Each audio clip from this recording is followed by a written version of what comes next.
Hello, my dears. I am your favorite purple lady, AmethystLady, and we are back with another awesome video. Today, we are going to talk about some PSO New Genesis, and we're going to talk about some of the latest content that came out, which is the Geometric Labyrinth. Here, I do have my guest, Bedtime Buddy 07. Say hello. Hey, what's up, everybody? Thanks for checking in on the video. Hopefully, we'll give y'all some good information and a little bit of entertainment. Awesome. So, here, the first thing I want to touch on with this new content that came out is the difficulty. How do you feel that the difficulty of this new content is serving the community right now? I know the community has been wanting some challenges, just some things that are harder, some things that are going to push the armor, the weapons, push them to the limit a bit. So, what do you think about this new content in relation to that? I feel like this content is very much so dependent on the strength of the player. How much gear you need that's tailored toward the content seems to strictly look at like your skill level. So like the harder time you have at interacting with the enemies and dealing with mobs and all of that stuff, or if you're a very specialist type build that's catered towards bossing and stuff like that, um you'll have a bit of a harder time in there. You might have to tap into some of the defensive options that they have. But it seems like if you got a couple mobbing tactics up your sleeve, the enemy's move sets and stuff like that, you're not supposed to get hit anyway while you're in there too much. Maybe some of that stuff doesn't really matter. And actually, in some of the rooms, it seems like it's more about not getting hit, as opposed to not dying. Like, you do get the don't die option every now and then, but you get the don't get hit option like a lot. So if you're one of those types that will go down with one blow, then your homies will pick you back up and get back out there. You took the one hit anyway, whether it took you out or not. So yeah. And then the option of being able to heal at the end of the room seems to be a big deal. So yeah, being able to go back up to full health in between the rooms is a big help. And then the little tricks that you can do with like the AoE heals and stuff like that from techers and forces and stuff seem to be a big help as well. So I would say that the difficulty is pretty player dependent. The need to build to counter the content, also very player dependent. I can see how this can be a very polarizing content, but in my opinion, I would say the difficulty could have stood to be a little higher. All right. Well, actually, I agree. I think the difficulty could stand to be a little bit higher. Um, it is refreshing that as a hunter, and especially since I haven't had anything really kill me too much up until now, it's pretty refreshing to, have the face meet the floor. But it is one of those things where I feel like after running the content a bit more, because this is just after day one, after running it a bit more, I think that that the difficulty is going to go down quite a bit. And for me, I know me personally as a player, I just get the repetition in, and then I'm pretty much killing it after a point. This was refreshing, and I think it's that honeymoon phase with it being something new, because we've been craving something new, and this was supposed to be super difficult. That I'm feeling that the difficulty is really good, but thinking in the long term, I think it needs to be higher to account for the gains that people are going to make, because I've known some people stayed up for 17 hours plus playing the Geometric Labyrinth when it came out. So yeah, I think that's something that's my take on it. I feel like that's something that they need to watch out for, just people getting better and making the content easier, and then complaining that they have nothing to do. Yeah, it's coming. it's coming. Well, that will lead into my next point, the longevity of the content. I just wanted to talk a bit on that because we've been in this loop of having different things to do in the game just repeated over and over. And it's not necessarily the most engaging or um, it's pretty much not the most long lasting. There are people who really love this game and they really play it a lot, including ourselves. So there will be times where you just kind of stand there and you're like, okay, I could always make money. I could make Meseta, but it would really be nice to have something else to do. So with this new content, with the pyramid, the Geo Labyrinth, do you feel like this is going to have some longevity to it? I think that the longevity of this content will be based strictly on how much or how often they update the rewards, and or what do the players find in this thing. For all we know, this thing got some super rare stuff in it that people haven't found yet. I mean, unless there's some drop tables out there somewhere, but like, assuming that we've seen the bulk of what you can get out of this thing. I mean, I did get a relic drop. Who knows if relics drop more frequently in there? Maybe that'll give people a reason to farm it, hoping to get that big fix of relic so they can make all the monies. But I think it's going to be dependent on the rewards. Who's going to run, 20 minutes worth of content to get some crap tier rewards? I mean, unless the augments in there go up in value, but that market got shot down almost immediately. So um, it's going to be all about the rewards, in my opinion. I mean, challenge runs are always going to be a thing. People trying to do solo content to get the clicks and stuff like that, or to entertain their Twitch viewership and stuff. It's always going to be pretty fun to watch. But I mean, at the end of the day, from what I gather from these MMOs, it's all about efficiency. So if it's better to go farm some vets, or if it's better to go run some perps, that's what people are going to go do. Them are my thoughts. All right. And I definitely feel you on that. I am one of those people who would try to do the challenging content. I've done Gigantics by myself. I've done the purple triggers by myself. And eventually it's going to be instances where I do the geometric labyrinth myself. I think that where the longevity for this content comes in is the pretty much the boons, the modifiers that you can put in to make it harder. I think as the game evolves, they'll have the ability to add more modifiers, and they will make the content harder for, especially those people who like the challenge content like myself. Now, on the other hand, the drops. I do have to say that it was really cool. Like you said, you got a relic drop yesterday. Congrats on that, by the way. First one. Yeah, but I'm worried about the drops. Regarding your relic drop, it seems that hopefully, like you said, they do update the drop rates, because I've got a relic drop just farming in the battle zone, so I don't want the drops in the geometric labyrinth to be the same type of drops that I'm gonna find in the battle zone.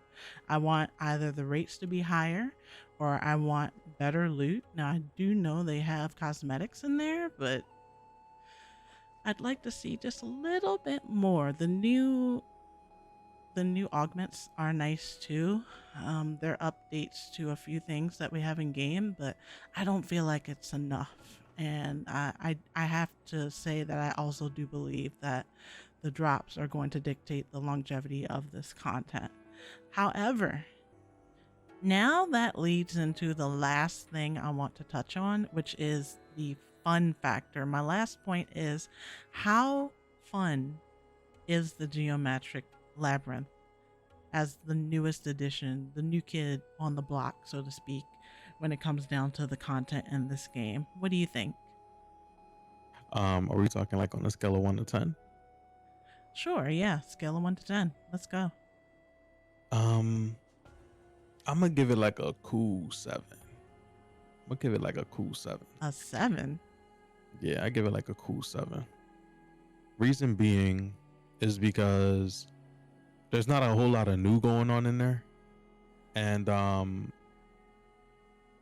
I like for kind of hot take based off what I've been seeing from some of these streamers, but I like the parkour, the parkour portions of it. I like the platforming. I like the aspects of like fighting some of these enemies and like small platforms and whatnot. But it does get a little wonky where like some of the enemies can fall off of the platforms and all of that stuff. And I mean, it's comical, but it's just a little wonky at the same time. Like it's supposed to be this big bad boss, and then it just falls off. Kind of like Bowser, like old Mario Bowser just falls into the fire. But Oh no. uh, the rooms for the most part are just kind of like like a relatively small room with like a dense mob in it. Not even like a super dense mob. It's not like a PSE burst mob. It's kind of like a like a medium sized mob. Like a little like a T. It's like a T worth of mob. And with Braver right now, I get to use Frenzy Firework, and which is like recently buffed, and Frenzy Firework go burr. So like I'll be in there in the air just going crazy with Frenzy Firework, and everything dies. So like I'm not really getting attacked by anything. I'm in the air, I'm raining down like fiery goodness, and then things disappear, and which is pretty fun because when you're bossing you don't really get to use Frenzy Firework all like that, so you kind of get to open up your bag a little bit. So that feels fun. And then like the cool little gigantics and stuff like that, like that's pretty cool, that's pretty fun. And then the Boojin at the end, the Boojin is fun to fight. um but the total recipe, like everything all together, I think about some of the things that I like about this game a whole lot. Ambience, music, um like the sci-fi aesthetic, stuff like that. Right. Seeing cool things. I'm just kind of getting to a point where like I'm ready for the next archetype of enemy. And right now we're getting like an amalgamation of all the enemies that we've encountered so far, and they're all kind of in there, and we fight them kind of like an assorted bunch, kind of similar to that spring event that we had where like it's the same enemies but they're placed in a certain type of way. So like it feels new, but it only feels new because of what we've been trained to expect from the game. And I know that Sega's capable of so much more, because in base there was just some really amazing stuff. So I gotta reserve the integrity of my rating. I can't just be like, yo, we got something new, here goes a 9, here goes a 10. I think it's a cool 7. It's a step in the right direction. It feels pretty cool, it's pretty fun, nice little change of pace. I just don't think we're gonna be playing it for too long unless they give us some hot dope things that we can get. Or now I remember what I was gonna say.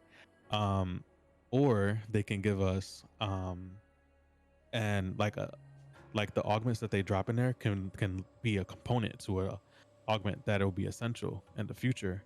So maybe something with a steep downside but with a really husky upside. Maybe we're gonna start getting into them 3.0s and stuff like that, you know what I'm saying, a little 3.0 up in there. But that'd be cool, right? A little 3.0 potency up and like 10 health down or 15 health down, like make you really like dig in and choose what you're gonna get. But anyway, I'm pretty sure they're gonna combine into something at some point. But yeah, I'm gonna say a cool 7. You can convince me to go to a 6.5. You can convince me to go to a 7.5, but I don't think I'm going as far as 8. But that's pretty much where I stand with it.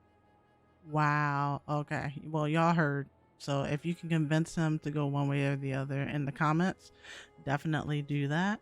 Now, for me, you mentioned, first of all, you mentioned those streamers that hate the parkour. Yeah, I'm one of them. Um, by the way, twitch.tv/AmethystLady. You can watch me fail there at the parkour. It's TV/faceplant. Oh, stop it. Anyway, but to answer the question, to touch on the point, I'm actually going to give it an 8. I didn't expect you to give it as low as a 7 or to say that you could go lower, but for me, it's an 8. And I do say that because of the fact that I feel like this is a good foundation for pretty much like some really cool things to be added in the future, and for this to constantly evolve.